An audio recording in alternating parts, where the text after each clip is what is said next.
Hola, ¿qué tal amigos, hermanos? ¿Cómo estáis? Espero que estéis muy bien. De nuevo aquí, hoy en un vídeo. Hoy voy a hablar de un tema que creo que es muy interesante desde otro punto de vista, porque es un tema que ya he tratado, pueden verlo en mis vídeos anteriores, hace ya algunos años, fue uno de mis primeros vídeos hablando del infierno, bíblicamente hablando, con las escrituras, con las doctrinas, y hoy me voy a enfocar más que nada en la parte histórica. Voy a usar los libros que he usado muchas veces de la Edad Media, de la historia de la Edad Media, de la UNED, de la Universidad a Distancia Española, y aquí en estos libros se habla muy imparcialmente de la historia de toda la Edad Media, incluido el cristianismo de esa época, y entonces vamos a sacar algunas ideas interesantes del infierno de estos libros que no tienen ningún sesgo doctrinal, ni católico, ni protestante, ni religioso de ningún tipo.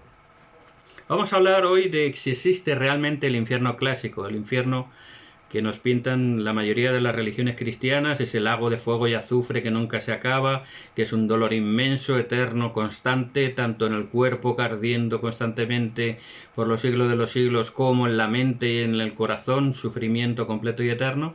Si eso es real o es algo un poco exagerado, inventado, con ciertos propósitos que creo que vamos a descubrir en estos libros el por qué se hizo esto y cuál era el propósito, por qué y para qué se hizo. Eh, Como he dicho, la parte doctrinal ya la expuse. Ahora voy a poner en los comentarios el enlace del vídeo anterior que hablaba del infierno con la Biblia. Pero ahora solamente voy a hacer un pequeño resumen, ¿no? ¿Qué dice la Biblia exactamente? Pues entre otras cosas la Biblia dice en Juan 3, 16, 17, porque de tal manera amó Dios al mundo, a las personas que estamos en este mundo, que ha dado su Hijo unigénito para que todo aquel que en Él cree no se pierda, mas tenga vida eterna. Es decir, que Cristo es nuestro Salvador y nuestro Redentor y el Padre le dio la misión de venir a salvarnos. Porque no envió Dios a su Hijo al mundo para condenar al mundo, sino para que el mundo sea salvo por Él. Es decir, que la obra y el propósito de Dios es salvarnos, no condenarnos. Cierto es que me dirán luego, sigue leyendo y habla, y el que no cree será condenado, y el que crea se salvará. Ese es otro tema, ¿vale? No me voy a centrar ahora en eso. Lo que está claro es que el propósito y la voluntad de Dios es salvar a todos sus hijos, no condenarlos. Y tal como se ha desarrollado la historia, y eso es otro tema también, veremos que la inmensa mayoría, según este principio, si lo cogemos a rajatabla, pues la inmensa mayoría de los hijos de Dios, de todos los seres humanos, acabarían en el infierno, el 99% prácticamente de las personas. Y ese no es el propósito, ese no es el mensaje que aquí está. El propósito de Dios es salvar a todos sus hijos.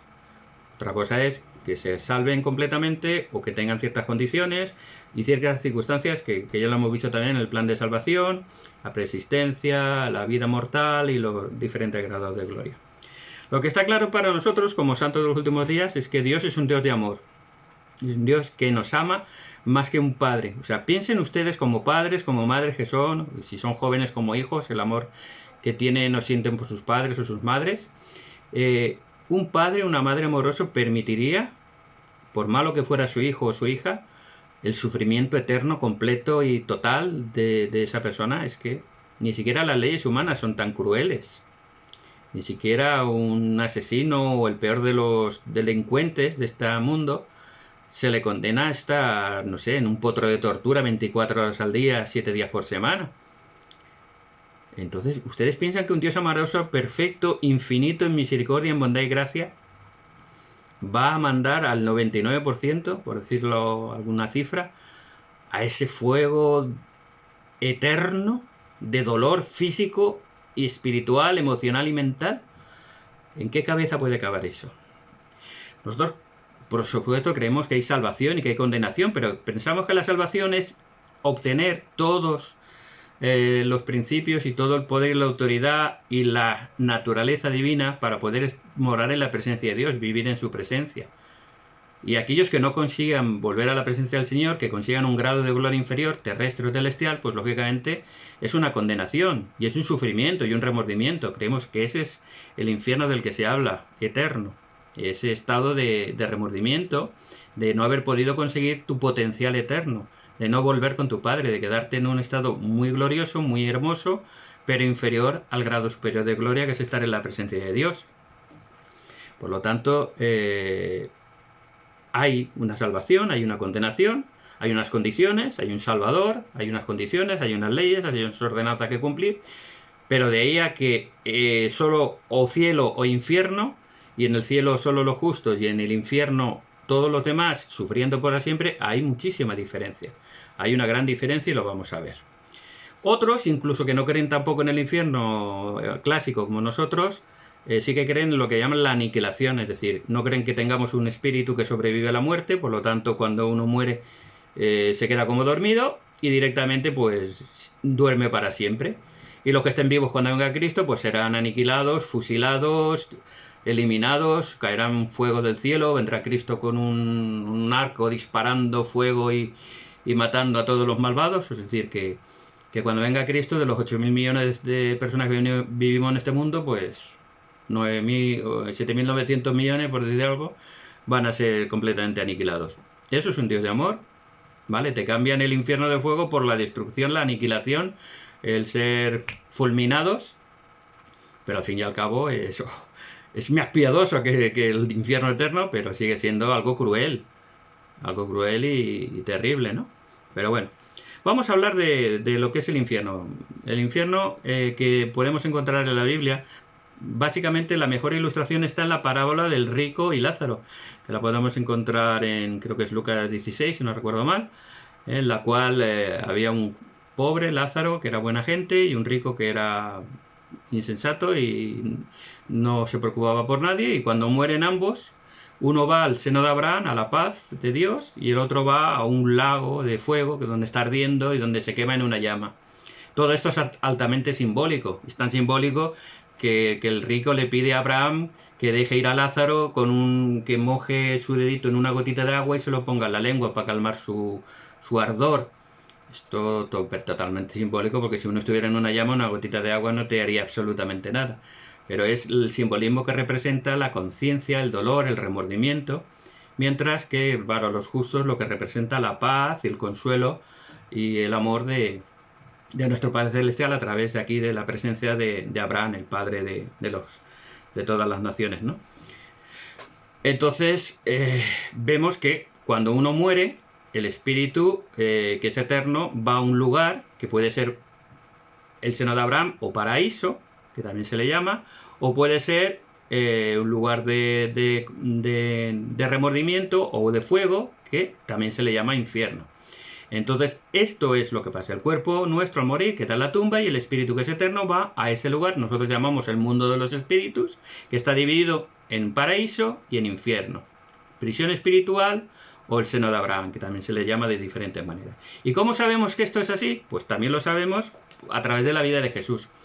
Jesucristo dice en las Escrituras que vivió como uno de nosotros. Él dice, fue exactamente como uno de nosotros. Cristo nació como un bebé, nació sin saber nada, fue creciendo, descubrió su naturaleza divina, ya lo vemos, a los 12 años ya sabía quién era, pero antes probablemente fue descubriéndolo, porque dice la Escritura que crecía gracia por gracia, y como dice, Cristo fue como uno de nosotros y se desarrolló y vivió igual. Vivió y murió como uno de nosotros, aunque era Dios también en la carne, pero él vivió una vida mortal como nosotros y fue un ejemplo. ¿Y qué le pasó a la hora de morir? Pues precisamente cuando estaba en la cruz, junto al ladrón arrepentido, le dijo, hoy estarás conmigo en el paraíso. Ese paraíso no es la presencia del Señor. Y es lo que muchos confunden, que creen que ese paraíso era estar con Dios. Porque Cristo, cuando muere, su cuerpo es enterrado y está 3 días en la tumba. ¿Y dónde está su espíritu durante esos 3 días? Pues en 1 de Pedro 3:18 leemos que él fue en el espíritu a predicar a los espíritus encarcelados. Los que, como el rico de la parábola de Lázaro, estaban en la prisión espiritual o en el infierno. De hecho, el credo niceno-constantinopolitano, creo que lo he dicho bien, dice que Cristo bajó a los infiernos. Y esto es real, ¿no? Porque bajó al mundo de los espíritus para iniciar la predicación del Evangelio al mundo del espíritu y empezar la obra redentora, que los santos de los últimos días decimos que la obra vicaria por nuestros antepasados y que realizamos en el templo, empezando por el bautismo por los muertos, que también se hacía en el Nuevo Testamento, 1 Corintios 15:29, pero en ese lugar exactamente es donde Cristo bajó. Luego de resucitar, se le aparece recién resucitado a María Magdalena. ¿Y qué le dice a María Magdalena? No me toques porque todavía no he subido a mi Padre. Eso está en Juan 20, 17 al 20. Es decir, que Cristo había estado en el paraíso con el ladrón ese día, pero al tercer día cuando resucita todavía no había visto al Padre, con lo cual está claro que el paraíso no es la presencia de Dios Padre, sino el paraíso es la parte de paz y de consuelo del mundo de los espíritus. Mientras que el infierno, donde también los cristianos creen que Cristo bajó en espíritu, fue donde fue a predicar a los espíritus encarcelados. La prisión espiritual fue el infierno. Por lo tanto vemos que ese infierno es temporal, porque es antes de la resurrección y antes del juicio. Y es un lugar temporal. Y es tan temporal como que después de la resurrección, en Apocalipsis 20, de 10 a 15, podemos leer que el infierno es arrojado al lago de fuego y azufre, que también es otro lugar simbólico, lugar de remordimiento, o sentimientos de remordimiento o de insatisfacción por haber perdido las bendiciones eternas. Por lo tanto vemos que el infierno, primero, es simbólico todo, y segundo, es temporal, no es el lugar eterno donde van las almas, porque este infierno del que estamos hablando ahora, que está muy claro que es infierno y paraíso, es el lugar de la morada de los espíritus de los muertos. Después de morir en esta vida, el espíritu que es eterno va a un lugar que es el mundo de los espíritus, que está dividido entre infierno y paraíso. Por lo tanto, creo que esto es la definición doctrinal de lo que es el verdadero infierno. ¿Cómo nos han pintado el infierno clásico las diferentes religiones cristianas desde su separación de la verdad, que fue a partir del segundo siglo, tercer siglo, cuarto siglo?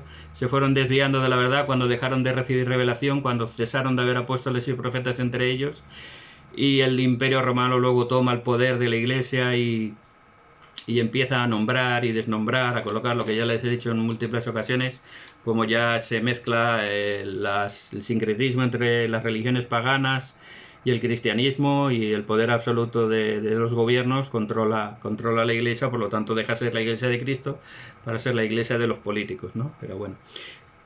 La pregunta sería, para ir terminando, ¿cuál es el infierno clásico que nos cuentan?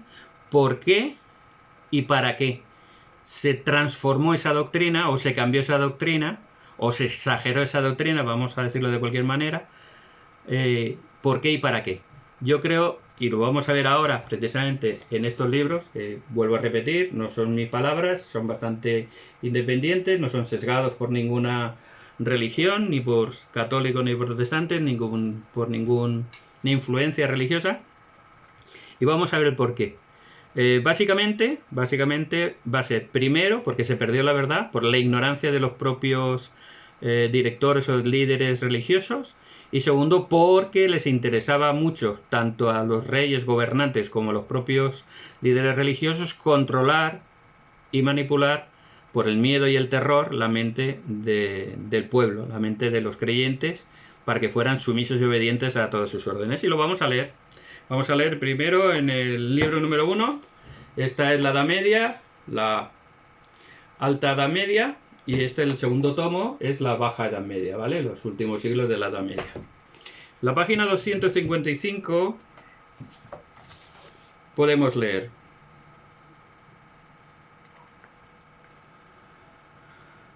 no, 256, perdón. 256. Vamos a ver primero la parte de los líderes religiosos, pero en su base, no en su altura, sino en su base. ¿Cómo era la preparación intelectual y espiritual de los líderes religiosos de base, los párrocos, los sacerdotes de base, que eran los que estaban en contacto con el pueblo, con la gente llana? Y dice: el nivel intelectual y muchas veces moral de dichos sacerdotes estaba en consonancia con el ambiente en que ejercían su ministerio. Si para la clase episcopal se exigía en teoría un mínimo de nivel intelectual, en el ambiente rural brillaba por su ausencia, siendo numerosos los cánones conciliares que denunciaban este estado de cosas. Es decir, para los obispos y los altos rangos, pues se les enseñaba, se les exigía un nivel intelectual.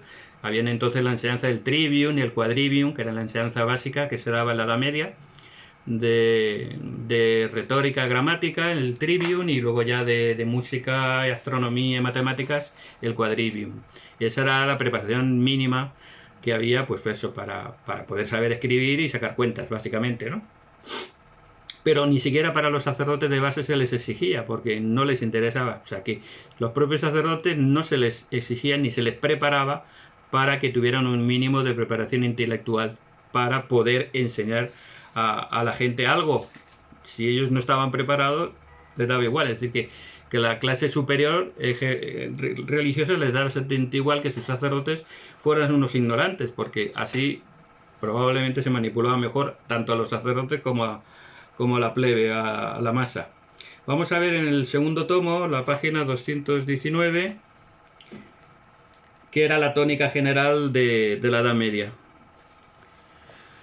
Dice: el absentismo de los párrocos titulares, especialmente los rurales, que acudían a la práctica de arrendar sus parroquias a clérigos pobres, es decir, hasta los que tenían derecho por parte de los gobernantes y la alta jerarquía de la iglesia de tener una parroquia, ellos la realquilaban, la subcontrataban a gente menos preparada aún que ellos para conseguir sus rentas. O sea, les daba exactamente igual el cuidado de las ovejas. Lo que querían era pues las rentas de los bienes, de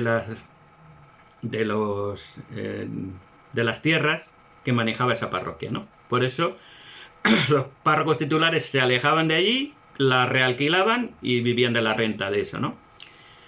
Entonces acudían a la práctica de arrendar sus parroquias a clérigos pobres. La ignorancia del clero y el gran desconocimiento del latín, ya que muchos de ellos apenas sabían ni leer ni escribir, y la conducta desordenada y el concubinato, que en algunos diócesis alcanzaba la tercera parte del mismo, la entrega a costumbres laicas como la danza, los juegos de azar, la caza, la ostentación, etc., eran la tónica general. Es decir, que se realquilaban las parroquias a gente sin preparación y sin muchas virtudes morales, incluso practicando el concubinato. Sí. Tenían el voto de castidad, pero vivían con una mujer en concubinato, es decir, que no lo practicaban. Por lo tanto, vemos que este sería el primer punto. Las clases dirigentes no se preocupaban en absoluto del conocimiento que tuvieran o la capacidad intelectual que tuvieran los sacerdotes de base. Ni siquiera los sacerdotes de base a veces administraban su propia parroquia, sino que la realquilaban a gentes aún más ignorantes que ellos. Entonces, si los propios sacerdotes que tienen que enseñar al pueblo son ignorantes de todo, pues ¿qué se va a pedir a que la gente comprendiera? Y entonces, esta es la segunda parte, que es la más importante. ¿Cómo eran los cristianos de base, la inmensa mayoría de los cristianos de la época, y qué se les enseñaba? Vamos a ver, volvemos al tomo primero.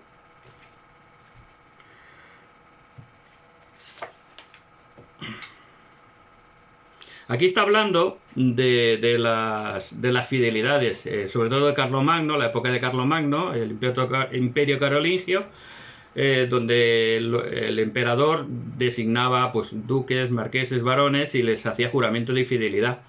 Entonces, claro, ese juramento de fidelidad era muy importante, pero no era tan estable como este que vamos a ver ahora. Vamos a ver.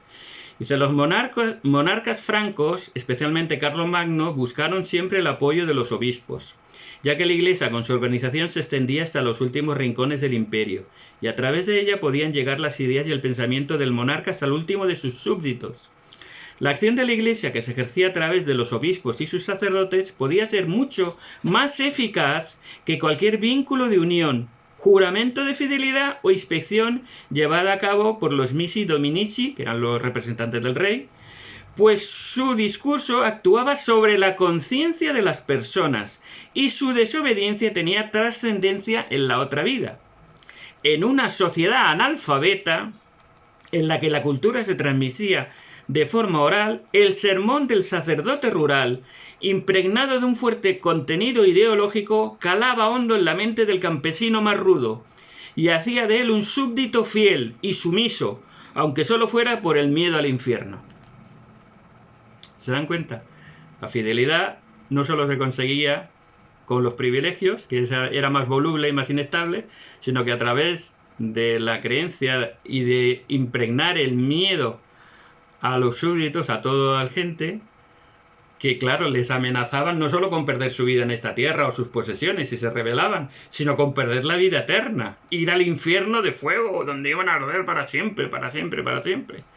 Entonces eso creaba mucha más fidelidad que los propios beneficios o privilegios que el rey o el emperador pudiera dar a sus súbditos. Con lo cual se utilizaba el miedo al infierno para controlar y conseguir fidelidad. Por eso los reyes, los gobernantes, también utilizaban a la Iglesia para que diera ese mensaje, para que ese mensaje que calaba hondo en la ignorancia, como dice, sociedad analfabeta, que al sermón de su cura, de su párroco, le daba completa credibilidad y le daba miedo, Y aquí el final es tremendo. La página siguiente, la página 257, aquí lo dice, pero clarito, dice la práctica religiosa, es el subcapítulo, y fíjense lo que dice, y es muy interesante. Con esto terminamos. La sociedad cristiana alto medieval vivía en su inmensa mayoría inmersa en la superstición más absoluta, ya que el cristianismo no había penetrado en las conciencias. Se venera a Dios porque se teme su venganza. Se busca la intercesión de todo tipo de santos para aplacar su ira. La imagen del demonio y del infierno aparecen constantemente en los sermones de los clérigos, en las pinturas de las iglesias, en las miniaturas de los códices y en las imprecaciones de los documentos, para darles mayor fuerza y hacer que se cumpla lo estipulado o acordado en ellos. A fin de aplacar la ira divina se multiplican las donaciones a las iglesias, el culto a los santos y a sus reliquias, y los viajes a los santuarios que guardan las reliquias más poderosas. Yo creo que esto es contundente y nos explica por qué se desarrolló la doctrina del infierno de fuego eterno, azufre y quemarse. Para crear ese temor, para controlar a las masas. Era más que una doctrina teológica, era una ideología y sociología. Era control de masas, manipulación de mentes, de gente además analfabeta, a las que no se les enseñaba ni se les quería enseñar. Y que se les ponían sacerdotes a los cuales tampoco se les preparaba para que les enseñaran otra cosa. Todos eran manipulables desde la jerarquía eclesiástica y desde el poder político para mantener sumisos, asustados y aterrados a todos los cristianos. Y como dice, el cristianismo no había calado en las mentes, había calado en el miedo. Y el infierno de fuego era la clave para mantener asustados, temerosos a todas las personas. Porque se conseguía esa fidelidad absoluta por medio de la superstición. Se fomentaba la superstición, el culto a las religias, a los santos que me protegían. Yo me acuerdo de pequeñito, cuando tronaba, ¡uy! Pídele a Santa Bárbara que está tronando. Cuando vas de viaje, pídele a San... ¿Cómo es el del viaje? Bueno, cada circunstancia tenía un patrono, ¿no? Y la Virgen del Mar, la Virgen del Carmen, la Virgen de San José, el patrono de los carpinteros. Es decir, esa superstición viene desde la Edad Media. Y ese temor a Dios, temor de la venganza de Dios, ¿pueden ver algo más alejado del cristianismo que hemos hablado, de que Dios es amor? De que se enseña a las personas, de que teman a Dios, que la ira de Dios, hay que aplacar la ira de Dios mediante donaciones, mediante obediencia, mediante culto a reliquias y a santos, mediante peticiones, mediante peregrinaciones. Eso es creo que es lo más alejado al cristianismo primitivo. Eso es una muestra muy clara de que el evangelio primitivo se perdió y por eso era necesaria una restauración de todas las cosas que se realizó en el siglo XIX a través de un profeta moderno. Yo testifico que José Smith recibió la visita de Dios el Padre y su Hijo Jesucristo para restaurar la iglesia, que recibió la autoridad de manos de Pedro, Santiago y Juan, que se le aparecieron y lo ordenaron al sacerdocio y le dieron la autoridad del sacerdocio para administrar las ordenanzas de Dios, para que todo lo que sea atado en la tierra sea atado en los cielos, y que gracias a esa resurrección del Evangelio hoy en día tenemos la oportunidad de conocer las verdades del Evangelio que se han ido cambiando y tergiversando a través de los siglos que se utilizaban nada más que para el control político, control de masas, para asustar a la gente, para mantenerlos en la ignorancia y mantenerlos en el control más absoluto. ¿Ustedes creen que el infierno cuadra con un Dios amoroso, con un Dios bondadoso, con los principios del Evangelio que acabamos de leer, que Dios mandó a su Hijo por amor a todos nosotros para salvarnos? ¿Cuadraría con el infierno este? Y lo más curioso es que estábamos hablando de historia, de la Edad Media, pero es que hoy en día la inmensa mayoría de religiones todavía creen en ese infierno o en la aniquilación. Piensen un poquito en estas cosas, lean un poquito de historia, que viene muy bien, y sobre todo piensen si un Dios amoroso permitiría estas cosas, si ese es el Evangelio de Cristo, si eso es lo que Cristo enseñó, y si eso es la verdad del Evangelio, y les invito a venir a la iglesia. Busquen en internet veniracristo.org y ahí pueden encontrar mucha información interesante de lo que la Iglesia de Jesucristo de los Santos de los Últimos Días enseña acerca de Jesucristo, acerca del plan de salvación y acerca de nuestro propósito eterno en esta vida. Que Dios les bendiga siempre.